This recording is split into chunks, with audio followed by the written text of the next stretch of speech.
aí um problema que é impressão nossa ou só tem crescido, só tem aumentado, gente? Não é impressão não, né, Alexandre? Só tem crescido. E cada vez com uma roupagem diferente, mais agressiva e assustadora, porque você vê o bullying no dia a dia da escola. Isso tem aumentado muito, de uma forma muito intensa, como nunca vi antes. E você, Alexandre?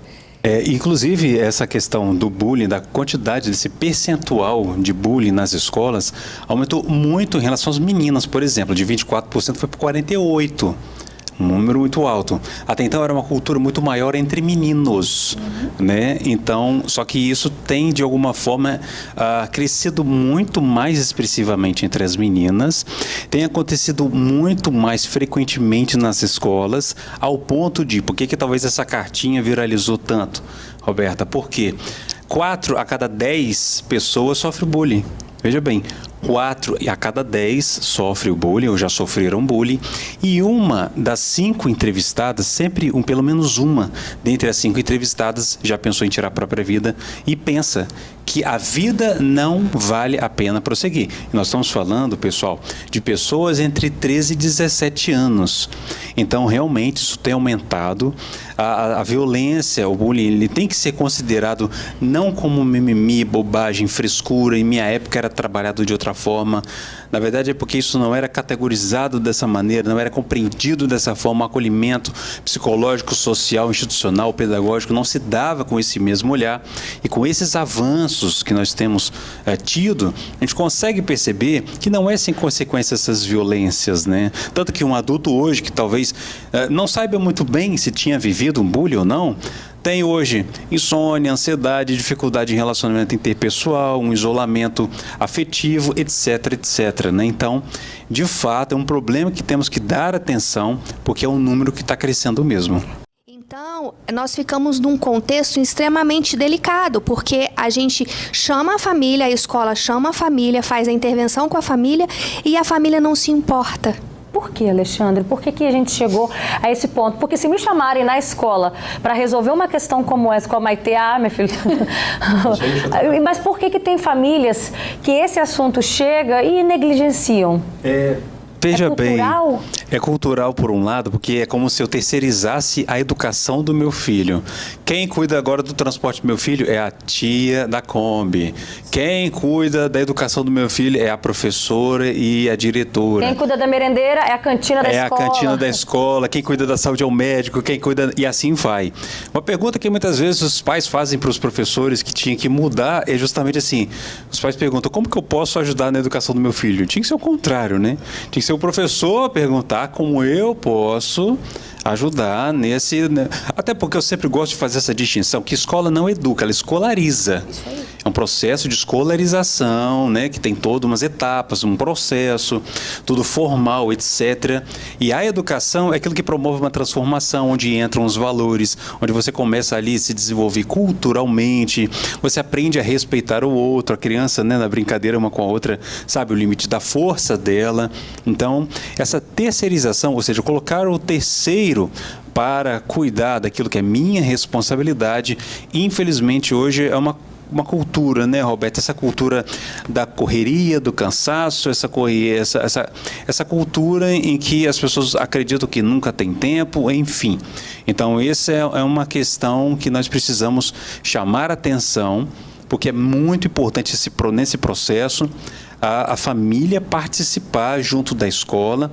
Eu sempre falo que o bullying nunca é só vítima e agressor. Como você trouxe, Roberta, é vítima, agressor e um espectador. Esse espectador pode ser outras crianças ou pode ser a própria escola. Eu chamando a atenção aqui da instituição. O terceiro pode ser a instituição. Então, é muito importante a gente perceber, então, que isso não é algo individual, pontual, etc. É algo cultural, algo institucional, algo para além daquela violência ali entre duas pessoas. O que diferencia o que a gente viveu para o que essa nova geração está vivendo, Alexandre? A questão do bullying é sempre no sentido de eu causar no outro uma espécie, assim, usando uma expressão um pouco mais popular, uma espécie de esmagamento, uma espécie de aniquilação, uma espécie de humilhação. É quando eu tento fazer com que você desapareça, não porque você me faz mal, mas só por você ser o que você é, por eu não aceitar quem você é, pela intolerância, por eu não, muitas vezes, me comparar com você e às vezes até por uma certa inveja muito mal elaborada, eu te agrido. Então, o bullying não é uma brincadeira, uma piada, um apelido em que a pessoa também entra em um consenso ali, entra na brincadeira, não.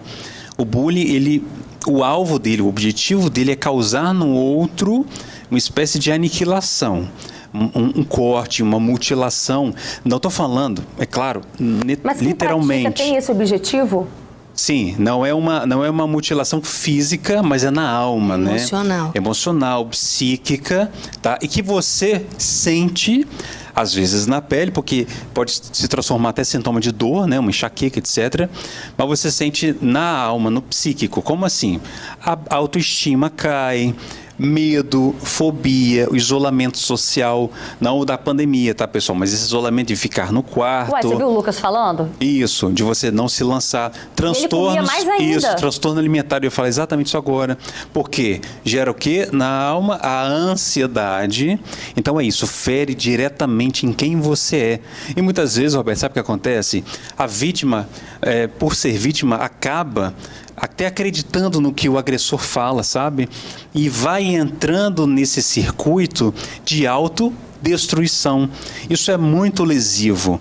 Só para a gente finalizar, a gente só tem mais um minutinho. Como é que a gente identifica o nosso filho? Quem é o nosso filho nessa história? Então, geralmente a vítima é aquela pessoa que começa a demonstrar desinteresses que tinha antes, começa a ter problemas psicológicos no sentido de baixa autoestima, isolamento, pode começar a ter mais medo. Escolas também, prestem atenção, não só a criança que faz bagunça, mas aquela também que fica quietinha.